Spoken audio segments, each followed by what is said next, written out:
కేసీఆర్ గారి ఆదేశం మేరకు ఈరోజు మా పార్టీ నాయకుల బృందం గౌరవనీయులు పెద్దలు శ్రీమతి సత్యవతి రాథోడ్ గారు, ఎమ్మెల్సీ గారు, మాజీ మంత్రి శ్రీనివాస్ గౌడ్ గారు, గౌరవనీయులు సంగారెడ్డి ఎమ్మెల్యే చింతా ప్రభాకర్ గారు, గౌరవనీయులు జహీరాబాద్ ఎమ్మెల్యే మాణిక్రావు గారు, గౌరవనీయులు బోత్ ఎమ్మెల్యే అనిల్ జాదవ్ గారు, గౌరవ కుత్బుల్లాపూర్ ఎమ్మెల్యే సోదరులు ఏపీ వివేకానంద్ గారు, గౌరవ ఎమ్మెల్సీ శంబీపూర్ రాజు గారు, గౌరవ ఎమ్మెల్సీ నవీన్ కుమార్ రెడ్డి గారు, అదేవిధంగా మాజీ శాసనసభ్యులు గౌరవనీయులు రామావత్ రవీంద్ర కుమార్ గారు, అదేవిధంగా క్రాంతి గారు, ఇంకా చాలామంది నాయకులు, కార్పొరేషన్ల చైర్మన్లు, ఇంకా చాలామంది మా జాన్సన్ గారు, మాజీ ఎమ్మెల్యే బాల్కా సుమన్ గారు, ఇంకా చాలామంది నాయకులందరం కూడా కలిసి ఈరోజు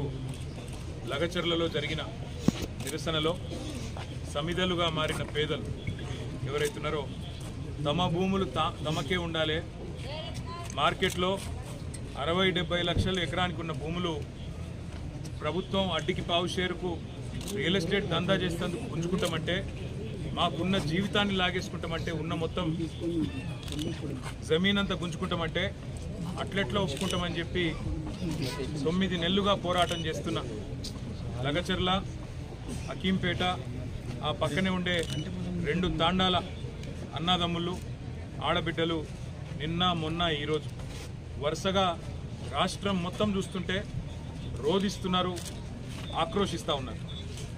కష్టపడి సాధించుకున్న తెలంగాణలో ఇవాళ ఒక రాబందు మాదిరిగా రేవంత్ రెడ్డి అనాలోచితంగా ఏ ఫార్మా కంపెనీలు అంటే కాలుష్యం అని ఆయననే ప్రచారం చేసిండో అదే ఫార్మా కంపెనీని కొడంగల్ తెస్తా, ఇక్కడ పెడతా, దానికి 3000 ఎకరాలు కావాలా అని చెప్పి పేదల భూములు గుంజుకుంటుంటే వాళ్ళు మరలబడ్డారు.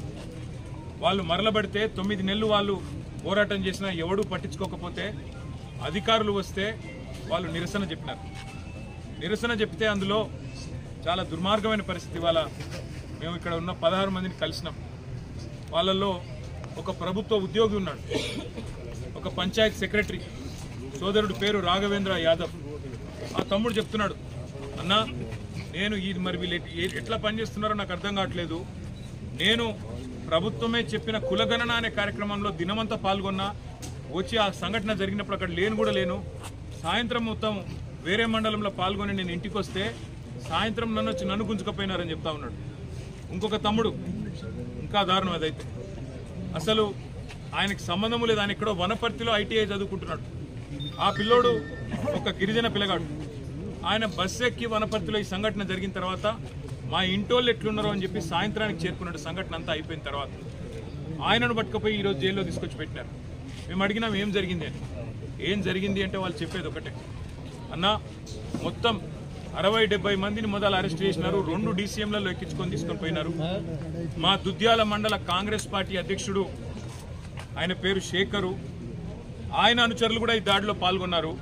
ఇక్కడ కాంగ్రెస్ వాళ్ళ భూములు కూడా పోతున్నాయి. వాళ్ళ పేర్లు కూడా చెప్పినారు మాకు. రమేషు, ఇంకా 4 పేర్లు చెప్పినారు. నరసింహులు, రమేషు, ఇంకా రాములు నాయక్ అని కాంగ్రెస్ వాళ్ళు వాళ్ళ భూములు పోతుంటే వాళ్ళు దాడి చేసినారన్న. మొత్తం 70 మందిని తీసుకుపోయినారు. ముందు తీసుకుపోయినాక తిరుపతి రెడ్డి ఫోన్లో ఆదేశాలు ఇస్తున్నాడు. ఒక రాజ్యాంగేతర శక్తి, ముఖ్యమంత్రి అన్న కావడమే ఆయనకున్న అర్హత. ఆయనకి ఏ పదవి లేదు, ప్రజాప్రతినిధి కాదు. కలెక్టర్లు ఆయన ముంగట మోకరిల్లాల. ఇవాళ అధికారులు మొత్తం ఆర్డీఓలు, పోలీసు వాళ్ళు ఆయన చెప్పినట్టు ఆడాల. కొడంగల్కు ఆయన చక్రవర్తి, రారాజు. రేవంత్ రెడ్డి కాదు, అక్కడ రేవంత్ రెడ్డిది ఏం చెల్లదట, తిరుపతి రెడ్డిదే నడుస్తుందట. ఆ తిరుపతి రెడ్డి శిష్యుడు శేఖరు మండల కాంగ్రెస్ పార్టీ ప్రెసిడెంట్. ఈ 70 మందిని తీసుకపోతే 2 DCMలు ఎక్కించి తీసుకపోతే అందులో ఎవరెవరు బీఆర్ఎస్ వాళ్ళు వాళ్ళను మాత్రమే ఇవాళ 21 మందిని రిమాండ్కు పంపినారు. మిగతా వాళ్ళందరినీ ఇంటికి పంపినారు. అలా కాంగ్రెస్ వాళ్ళు దాడి చేసిన వాళ్ళల్లో ఇప్పుడు నేను చెప్పిన పేర్లు ఉన్నాయి, వీడియోలో కనబడతారు, మీరు చూడండి. వాళ్ళని మాత్రం ఇంటికి పంపి ఎవరెవరైతే బీఆర్ఎస్ వాళ్ళో వాళ్ళనే పెట్టండి జైల్లో అని చెప్పి ఈ దాడి మొత్తం బీఆర్ఎస్ వాళ్ళే చేయించిండ్రు. ఈ దాడి మొత్తం రాజకీయ దాడి, ప్రజలు చేసింది కాదు అనే ఒక కుట్ర ప్రభుత్వం చేస్తున్నది. అనుముల రేవంత్ రెడ్డి చేస్తున్నాడు, ఆయన అన్న అనుముల తిరుపతి రెడ్డి ఆ మండల కాంగ్రెస్ పార్టీ అధ్యక్షుడు చేస్తా ఉన్నాడు. వాళ్ళ బీఆర్ఎస్ వాళ్ళనే తీసుకొచ్చి జైల్లో పెట్టడం అంటే వాళ్ళ ఉద్దేశం ఒకటే, తమ చాతగాని తనాన్ని 9 నెలలుగా తమ ప్రభుత్వం విఫలమైన పద్ధతిని ఇవాళ దాచుకోవడానికి ముఖ్యమంత్రి నియోజకవర్గంలో అధికారులకు జరిగిన పరాభవానికి ఇవాళ ఏం చెప్పాలనో తెలియక సిగ్గు లేకుండా దీనికి రాజకీయ రంగు పులిమి వాళ్ళని బెదిరించే ప్రయత్నం చేస్తూ ఉన్నారు. ఇంకా అరాచకం ఏంటంటే 21 మంది మొత్తం ఎస్సీ ఎస్టీ బీసీ రైతులు, ఒక ఆయన విష్ణువర్ధన్ రెడ్డి ఆయన కూడా ఉన్నాడు, ఆయన కూడా పాపం ఇంట్లో ఉన్నాడు. వాళ్ళందరినీ పిచ్చి కొట్టుడు కొట్టినారు, చిత్రహింసలు పెట్టినారు, 3 డిగ్రీ టార్చర్ పెట్టినారు.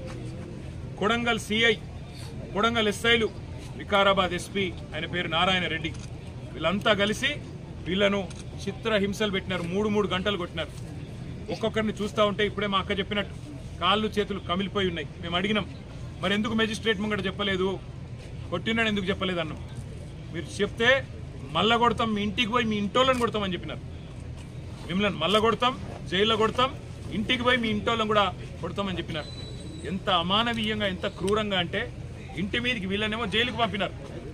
ఇంటి మీదకి బందిపోట్లను పట్టుకరానికే, ఒసామా బిన్ లాడెన్ లాంటి తీవ్రవాదులను పట్టుకరానికే ఎట్లయితే కూంబింగ్ ఆపరేషన్ చేస్తారో 100 మంది పోలీసులు వచ్చి ఇంటింటికి పోయి తలుపులు దర్వాజాలు తన్నుకుంటూ, గుద్దుకుంటూ, పగలగొట్టుకుంటూ, తాగి బూతులు మాట్లాడుతూ కొంతమంది ప్రైవేట్ వ్యక్తులు, నేను పోలీసు వాళ్ళు అంటలేను, ప్రైవేట్ వ్యక్తులు కొంతమంది కాంగ్రెస్ పార్టీకి సంబంధించిన వాళ్ళు తాగి బూతులు మాట్లాడుతూ ఆ ఇండ్ల మీద దాడి కూడా చేయడం జరిగింది. అక్కడ ఉన్న మహిళలు, అక్కడ ఉన్న ముసలోళ్ళని భయభ్రాంతులు, పిల్లల్ని భయభ్రాంతులకు గురి చేయడం జరిగింది. వాళ్ళ రేవంత్ రెడ్డి కాంగ్రెస్ పార్టీ ఒకటి గుర్తుపెట్టుకోవాలా, భూమి మీద ఎవడు శాశ్వతంగా ఇక్కడే ఉండడానికి రాలే. నీ పదవి కూడా 5 ఏళ్ళే. అలా మీ ఢిల్లీ వాళ్ళ కోపం వస్తే రేపో ఎల్లుండి తీసి పారేసినా కూడా దిక్కులేదు నీకు. నేను ఒకటే గుర్తు చేస్తున్నా, రేవంత్ రెడ్డి చక్రవర్తివి కాదు, నువ్వేమి రాజువు కాదు, నువ్వేమి పెద్ద నియంతవు కాదు. నీలాంటి వాళ్ళు చాలా మంది వచ్చిండ్రు, చాలా మంది వస్తారు ఇంకా భవిష్యత్తులో. ఒకటి మాత్రం పక్క, పేదవాళ్లతోని ఎస్సీ ఎస్టీ బీసీలు, చిన్న సన్నకారు రైతులు ఉన్న మొత్తం భూమిని నేను గుంజుకుంటా, ఏమన్నా చేస్తా, నేను కొడంగల్ మాత్రం మా అల్లునికి ఫార్మా కంపెనీ పెట్టిస్తా అంటే ఇది తెలంగాణ సమాజం మాత్రం తప్పకుండా తిరగబడుతుంది. ఇలా కొడంగల్ మరలబడ్డది, రేపు తెలంగాణ మొత్తం మరలబడుతుంది. నీకు బాగా ఉన్నది, ఏదో కుట్ర అని చెప్పాలి, ఏందో జరిగిందని చెప్పాలి, జైల్లో పెట్టాలి. మా పట్నం నరేంద్రని కూడా జైల్లో పెట్టిండు. సరే, రాజకీయ నాయకులను మమ్మల్ని జైల్లో పెడితే పెట్టినావు, మేము చూసుకుంటాం. ఎందుకంటే నిన్ను ఏం చేయాలో రేపు మేము అధికారంలోకి వచ్చినాక మాకు కూడా తెలుసు, మేమేం వదిలిపెట్టాం. కానీ ఒకటి మాత్రం పక్క, ఇవాళ ఈ 21 మందిని ఎవరినైతే నువ్వు జైల్లో పెట్టినావో వాళ్ళ కుటుంబాలు, వాళ్ళ ఉసురు నీకు, నీ పార్టీకి తప్పకుండా తాకుతుంది.